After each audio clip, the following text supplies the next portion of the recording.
இப்போ வந்து கோவிந்தநாதன் கிரியேஷன்ஸ் வந்து என்ன கேட்க வந்திருக்காங்கன்னா, மகரந்த பூக்கள் குழு எப்படி உங்களுக்கு வளர்ச்சி அடைஞ்சது என்று கேட்க வந்திருக்காங்க.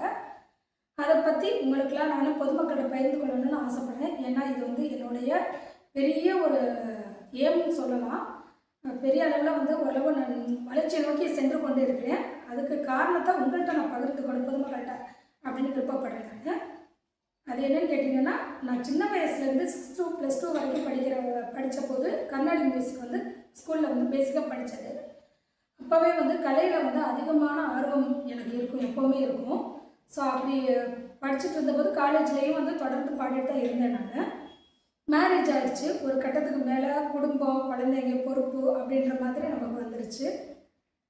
அதை அப்படியே ஃபாலோ பண்ணி போயிட்டே இருந்தேன். இருந்தாலும் என்னுடைய கலையை வந்து நான் விடாமல் தொடர்ந்து வந்து அப்பப்போ என்னுடைய டைம் பாஸ்க்கு சொல்லுவாங்க பார்த்தீங்களா, பாத்ரூம் சிங்கர்னு சொல்லுவாங்க பார்த்தீங்களா, அந்த மாதிரி பாத்ரூமில் பாடுறது, கிச்சனில் சமையல் பண்ணும்போது பாடுறது, அப்புறம் பூஜை பண்ணும்போது சாமி பாட்டு பாடுறது, இதிலெல்லாம் ரொம்ப ஆர்வத்தோடு வந்து நான் அதை பண்ணிகிட்டு இருந்தேன்.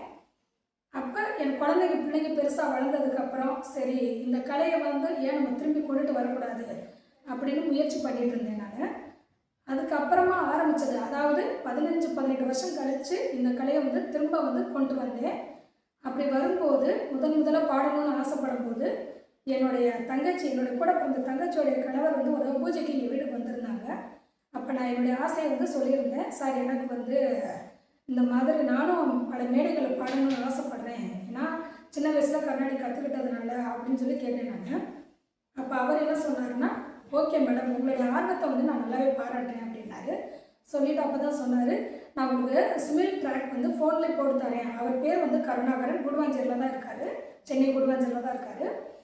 அப்போ அவர் சுமில் ட்ராக் வந்து எனக்கு போட்டு கொடுத்து அதை நீங்கள் இதை ஃபாலோ பண்ணிடுவாங்க மேடம், உங்களை வந்து நான் டீமில் வந்து இறக்கி விடுறேன் அப்படின்னு சொன்னார். அதே மாதிரி நானும் ஒரு 5-6 மாதம் ப்ராக்டிஸ் எடுத்தேன். எடுத்ததுக்கப்புறமா ஒரு குரூப்பில் வந்து பாடிட்டு இருந்தேன். நான் தொடர்ந்து ஒரு 2-3 தடவை பாடிட்டு இருந்தேன். அதுக்கப்புறமா வந்து கலைத்தென்றல் அவார்டு, கவிநிலவு இணைய வானொலி, அதில் வந்து என்னை வந்து பாடுறதுக்கு கூப்பிட்டுருந்தாங்க. ஸோ இது வந்து ப்ரோக்ராம் வந்து மதுரையில் நடந்தது. அப்போ நான் மதுரைக்கு போகணும்னு சொல்லிட்டு முடிவு பண்ணிட்டு போயிருந்தேன். அங்கே வந்து பாட்டு பாடினேன். பாட்டு பாடவும் ரொம்ப எல்லாருமே நிறைய பாராட்டுகள் எனக்கு கிடைச்சிது. அதை வச்சுட்டு ஏன் நம்மளும் வந்து ஒரு இதை ஆரம்பிக்கக்கூடாது குரூப் அப்படின்னு சொல்லிட்டு நம்மளும் அந்த கலையை வந்து பெரிய அளவில் பரப்பி கொண்டு வரலாம் அப்படின்னு சொல்லி ஆசைப்பட்டேன். நான் அந்த இடத்துக்கு போன இடத்துல வந்து சிலம்பம் எல்லாமே அவங்களும் பண்ணியிருந்தாங்க ப்ரோக்ராம். அது மாதிரி நம்மளும் பண்ணணும் அப்படின்னு ஒரு முயற்சி மேற்கொள்ளலான்ட்டு எடுத்து வச்சு ஒரு மகரந்த பூக்கள் குழுன்றதை ஒரு 5 பேர் வச்சு ஆரம்பித்தேன். நான் அந்த குரூப் ஆரம்பித்தேன். அப்போ அந்த குரூப்பில் இணைஞ்சவங்க எல்லாருமே கேட்டாங்க, என்ன மேடம் மகரந்த பூக்கள் குழுவா, இது பேர் நல்லாவே இல்லையே, நம்ம நல்லா ஹைஃபையாக ஏதாவது நல்லா வைக்கலாமே அப்படின்னாங்க. பட் நான் வந்து அதுக்கு ஏற்றுக்கவே இல்லை. ஏன்னு கேட்டிங்கன்னா, நான் தமிழ் மேலே ரொம்ப பற்று உடையவர். ஸோ என்னுடைய ஒரு குழு இருந்துச்சுன்னா அது தமிழ் சம்மந்தப்பட்ட பேராக இருக்கணும் அப்படின்னு நான் விருப்பப்பட்டேன். அதை வச்சுட்டு மகரந்த பூக்கள் அப்படின்னா, அது கூட பேர் எதுக்காக நான் வச்சேன் அப்படின்னா, மகரந்த பூக்கள் இருக்குது பார்த்தீங்களா, அதில் உள்ள ஒவ்வொரு விதையும் வந்து கீழே வந்து விழும்போது அது நிறைய துளிர் விட்டு வரும், அது செடி செடியாக வந்துட்டு இருக்கும். ஸோ அது மாதிரி நம்ம போடுற ஒரு விதை வந்து பழையதாக முளைக்கணும் அப்படின்ட்டு நான் இதை ஆரம்பித்தேன். அதே மாதிரி கடவுளுடைய கிஃப்டோ என்னமோ தெரில, நான் வந்து 10 பேர் 5 பேர் வச்சு ஆரம்பித்த அந்த குரூப் வந்து 8 மாதத்துலேயே வந்து 70 பேராக மாறிச்சாது. அது கடவுளுக்கும் நான் நன்றி சொல்லணும். ரெண்டாவது, என்னுடைய குரூப்பில் அதாவது மகரந்த குரூப்பில் இருக்க எல்லாருமே சிறந்த பாடகர்கள், எல்லாமே பயங்கரமான சிங்கர்ஸு. அவங்களுடைய முழு சப்போர்ட்டு, அதாவது முழு ஆதரவோடு தான் இன்றைக்கி இந்த குரூப்பை வந்து நான் பெரிய அளவில் வந்து வளர்த்து கொண்டு வர முடியுது. இல்லைன்னா என்னாலே முடியாது, ஏன்னா அவங்க இருந்தால் தான் நான் அப்படின்றதான் இருக்குது. அது அதே மாதிரி இன்னொன்று சொல்லணும் அப்படின்னு நினச்சிங்கன்னா, கலாம் புக்க வேர்ல்டு ரெக்கார்டு நாங்கள் வந்து நான் ஸ்டாப்பாக 25 hours, அதாவது வெறும் சிங்கிங்க்கு மட்டும் எடுத்து டிஎம்ஜி காலேஜ், தாம்பரம் டிஎம்ஜி காலேஜில் அது பண்ணோம். நாங்கள் அதில் நல்லா அச்சீவ் பண்ணி பெரிய அளவில் வின் பண்ணோம். நாங்கள் அது வந்து கேபி ஈவெண்ட்ஸோட டைப் பண்ணி அது பண்ணோம். நாங்கள் அடுத்ததாக வந்து பார்த்திங்கன்னா எஸ்காலில் ஒரு பெரிய ப்ரோக்ராம் வந்து பண்ணோம், அதுவும் நல்ல வெற்றி. இதே மாதிரி பல நிகழ்ச்சிகளை பண்ணி, அதே மாதிரி நடிகர் ஆதிஷ் பாலா இருக்கார், அவரை வச்சு, அவர் பிரபல நடிகர், பேட்ட படத்துலலாம் நிறைய நடிச்சிருக்காரு, அவரை வச்சு நான் வந்து ஒரு ப்ரோக்ராம் பண்ணேன். அதுவும் நல்லா சக்ஸஸ் கொண்டு வந்தது எனக்கு.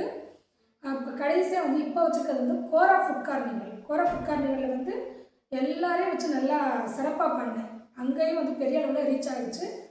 அந்த நிகழ்ச்சி அன்னைக்கு 3 ஸ்வரங்கள் ஷூட்டிங்கும் வந்து அன்னைக்கு நடந்தது. அந்த படத்தோட ஷூட்டிங், அதாவது நான் வந்து 3 படத்தில் நடிச்சிருக்கேன். 3 ஸ்வரங்கள், சிலம்பம் கலைக்கூடம், யங்ஸ்டர்ஸ் 3 மூவிலையும் வந்து நான் நடிச்சிட்ருக்கேன். ஸோ அந்த மெயினாக சொல்லணும் அப்படின்னு பார்த்தீங்கன்னா, யங்ஸ்டர்ஸ் படத்தில் வந்து நான் ஒரு மியூசிக் கல்லூரி, அதாவது காலேஜ் ப்ரொஃபஸராகவே நான் நடிச்சிருக்கேன் நான்.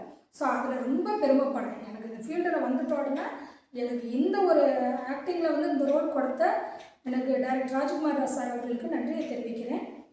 மேலும் வந்து 3 ஸ்வரங்கள் அப்படின்றதுமே வந்து டாக்டரோடைய ரோல் கொடுத்து அதுலேயுமே ஒரு ஈவெண்ட் ஆர்கனைசர் அந்த மாதிரி வந்து கொண்டு வந்து கொடுத்துருக்காங்க. ஸோ அதுவும் வந்து எனக்கு ரொம்ப ஹாப்பியாக இருக்குது. மேலும் வந்து இன்னும் சொல்லப்போனால் நாங்கள் இன்னும் ஏலகிரி, ஊட்டி இந்த மாதிரி பல இடங்கள்லையும் வந்து நான் ப்ரோக்ராம் பண்ணியிருக்கேன். அதுவும் நல்ல அளவில் வந்து ரீச் ஆகிருக்கு இது வரைக்கும். அதே மாதிரி இன்னும் மேலே மேலே தமிழ்நாடு ஃபுல்லாக இந்த கலையை வந்து வளர்த்து நான் கொண்டுட்டு வரணும்னு ஆசைப்பட்றேன். தமிழ்நாடு மட்டும் இல்லை, இந்த கலையை வந்து இந்தியா வரைக்கும் கொண்டுட்டு போகணும். அதாவது வெறும் பாட்டு மட்டும் கிடையாது. எங்கள் இதில் பார்த்தீங்கன்னா பரதநாட்டியமும் ஆடியிருக்காங்க, அதே மாதிரி ஃபோக்கு வெஸ்டர்ன் ஆடியிருக்காங்க, தபேலா வாசிச்சிருக்காங்க, கிட்டார் வாசிச்சிருக்காங்க, கீபோர்டு, ட்ரம்மு எல்லாமே உள்ளவங்க எங்களுடைய டீமில் வந்து இருக்காங்க, இப்போவும் இருக்காங்க.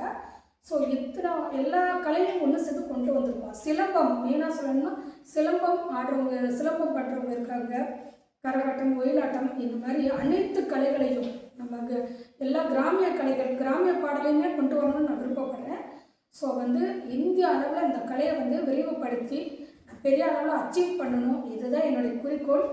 இதுக்கு வந்து நான் இன்றைக்கி என்னை பேட்டி எடுக்க வந்த கோமதிநாயன் கிரியேஷன் அவர்களுக்கு எனது மனமார்ந்த நன்றியை தெரிவித்துக் கொள்கிறேன். என்னுடைய கலையை வந்து மேலும் வளர்க்குறதுக்கு நீங்கள் ஒரு உறுதுணையாக இருக்கிறீங்கன்னு நினைக்கும் போது ரொம்ப சந்தோஷமாக இருக்குது. Thank you so much. பொதுமக்களுக்கு நன்றி.